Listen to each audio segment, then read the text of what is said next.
Israel baru saja menghancurkan gedung tempat Iran memilih pemimpin tertinggi berikutnya.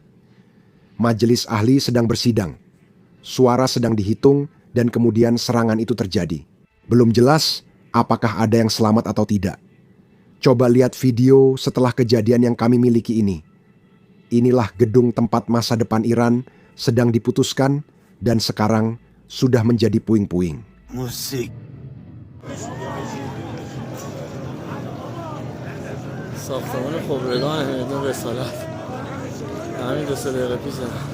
Israel benar-benar bertaruh besar untuk menggulingkan rezim, tidak hanya menyingkirkan kepemimpinan saat ini, tapi juga mencegah penggantinya.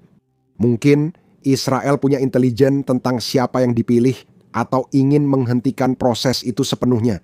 Ini menunjukkan seberapa dalam intelijen Israel bekerja.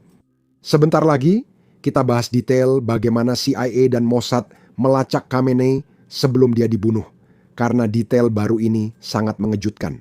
Sebelum membahasnya, izinkan saya menjelaskan apa itu majelis ahli, karena pemahaman ini membuat serangan tersebut lebih bermakna. Pemimpin tertinggi Iran dipilih oleh majelis ahli, sekelompok ulama yang dipilih lewat pemungutan suara tiap 8 tahun. Namun, ada hal yang perlu diperhatikan. Hanya kandidat yang disetujui pemimpin tertinggi yang dapat mencalonkan diri dalam pemilihan ini dan muncul di surat suara. Khamenei menyetujui semua anggota majelis itu. Mereka mencalonkan diri, dipilih rakyat Iran, lalu pemenangnya berhak memilih pengganti Khamenei. Proses ini baru pernah diuji sekali sebelumnya, yaitu pada tahun 1989 ketika pendiri Republik Islam Khomeini wafat. Pada saat itu, majelis memilih Khamenei sebagai pemimpin tertinggi yang baru dalam 48 jam pertama. Mereka bergerak sangat cepat, prosesnya berjalan lancar, dan tidak ada komplikasi yang saya ketahui, tapi itu terjadi di masa damai. Khamenei wafat karena sebab alami. Tidak ada kekacauan seperti yang kita lihat di dalam Iran saat ini. Kali ini benar-benar berbeda. Khamenei tewas dalam serangan udara dan 40 pejabat tinggi meninggal bersamanya. Seluruh struktur kepemimpinan berada dalam kekacauan dan garda revolusi sedang berusaha memanfaatkannya. Kami menerima laporan IRGC mendorong kandidat mereka menjadi pemimpin tertinggi demi memastikan militer berkuasa maksimal di rezim berikutnya. Jadi mungkin inilah alasan majelis itu diserang, karena kita tahu bahwa majelis tersebut sudah memberikan suara mereka untuk pemimpin tertinggi yang baru. Mereka sebenarnya sedang menghitung suara-suara itu ketika gedung tersebut diserang. Jadi mungkin, dan ini hanya spekulasi saya tidak punya bukti apapun di sini, mungkin Israel mengetahui siapa yang akan menang dan mereka tidak suka dengan orang berikutnya. Jadi mereka menghancurkan seluruh prosesnya. Sekarang, seluruh prosesnya harus dimulai lagi jika masih cukup banyak orang yang selamat. Tapi, jika cukup banyak orang dalam majelis ahli ini tidak selamat, itu akan menimbulkan masalah besar. Biar saya tunjukkan maksud saya.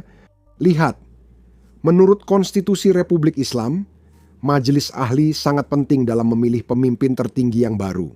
Dan majelis ini harus memiliki setidaknya 59 anggota agar memenuhi quorum sehingga mereka bisa berkumpul dan mengambil keputusan, atau saya kira memberikan suara mereka untuk pada dasarnya memilih pemimpin tertinggi yang baru. Jika ada kurang dari 59 ayatollah di majelis, maka tidak ada quorum dan itu berarti mereka tidak dapat memilih pemimpin tertinggi yang baru. Jadi jika banyak orang tewas dalam serangan ini, berarti harus ada pemilu baru. Tapi pemilihan itu tidak bisa dilakukan karena semua anggota harus disaring oleh pemimpin tertinggi yang tentu saja sudah tidak hidup lagi. Jadi ini memang menciptakan semacam krisis konstitusi, tapi saya ragu itu akan menjadi masalah besar di Republik Islam, terutama di masa perang seperti ini. Saya yakin mereka akan menemukan cara untuk mengakali konstitusi. Karena kita membahas Ali Khamenei, saya akan tunjukkan bagaimana CIA dan Mossad bekerja sama melacaknya dengan detail baru yang sangat mengejutkan. Menurut Financial Times, Israel memiliki akses ke kamera lalu lintas di Teheran selama lebih dari 1 tahun. Artinya, mereka sudah bisa mengakses kamera lalu lintas sebelum perang 12 hari dan akses itu tetap aktif setelah perang. Ini sangat mengejutkan. Tapi selain itu, satu kamera sangat berharga. Kamera ini menunjukkan di mana para pengawal pejabat tinggi memarkir mobil mereka di dekat kediaman Khamenei. Itu berarti setiap kali seorang pejabat senior mengunjungi Khamenei, para pengawal mereka memarkir mobil di area yang sama. Dan ini berarti Israel selalu bisa mengetahui pejabat mana yang sebenarnya sedang berada di kompleks itu. Selain itu, setelah Israel mengetahui mobil-mobil tersebut, mereka bisa melacaknya di seluruh Teheran dan membangun pola rutinitas para pengawal, lalu akhirnya pola rutinitas orang yang mereka lindungi.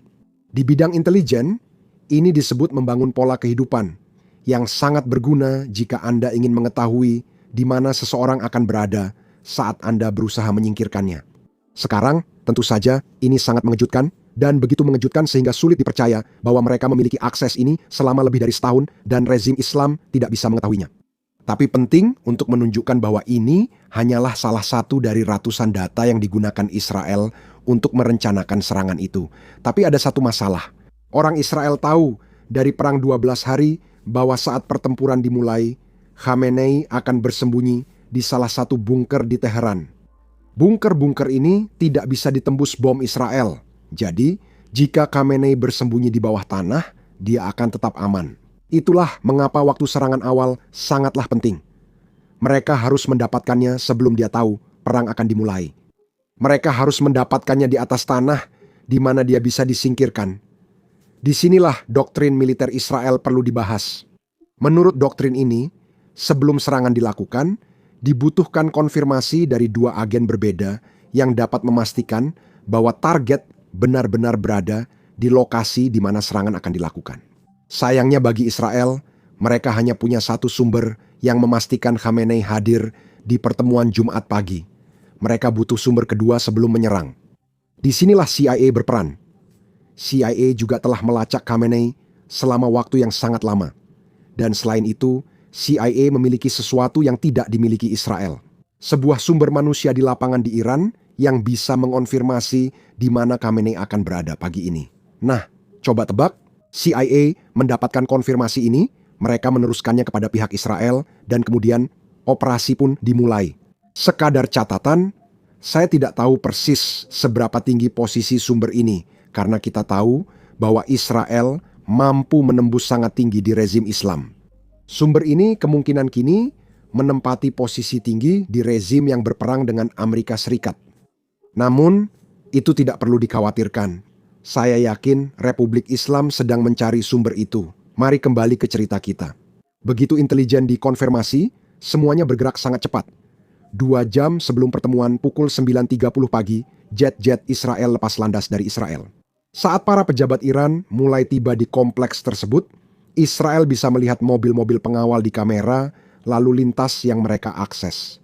Israel kemudian menerapkan langkah pengamanan lain dengan mengacaukan semua ponsel di camp, sehingga setiap kali seseorang menelepon, ponsel akan tampak sibuk. Tak ada panggilan masuk, sehingga pengawal tak bisa menerima peringatan dini soal jet yang masuk wilayah udara Iran. Itu artinya mereka tak punya alasan membawa semua pejabat rapat ke bunker.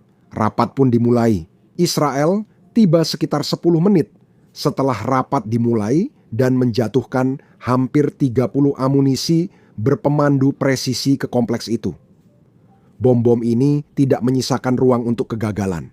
Khamenei, putranya, dan puluhan pejabat senior Iran tewas dalam serangan itu. Serangan terus berlanjut sejak itu. Israel secara sistematis mengeliminasi struktur kepemimpinan rezim tersebut. Sebelum membahas itu, saya mohon tekan tombol subscribe dan like di bawah. Itu sangat membantu algoritma kami, terutama saat membahas topik seperti perang yang tidak disukai YouTube. Sekarang, mari kita bahas semua orang yang telah dibunuh oleh Israel karena Israel telah mempublikasikan informasi ini.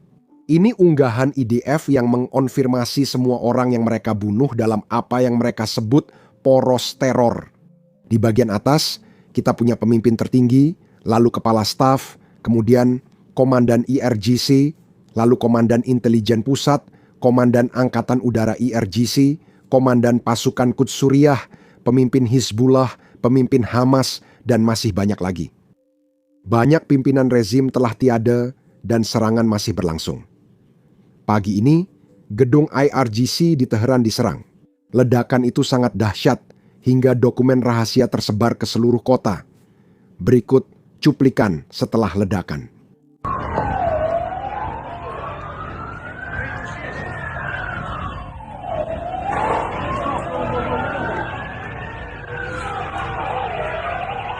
Lalu, Kementerian Pertahanan Iran juga terkena serangan pagi ini. Berikut cuplikannya.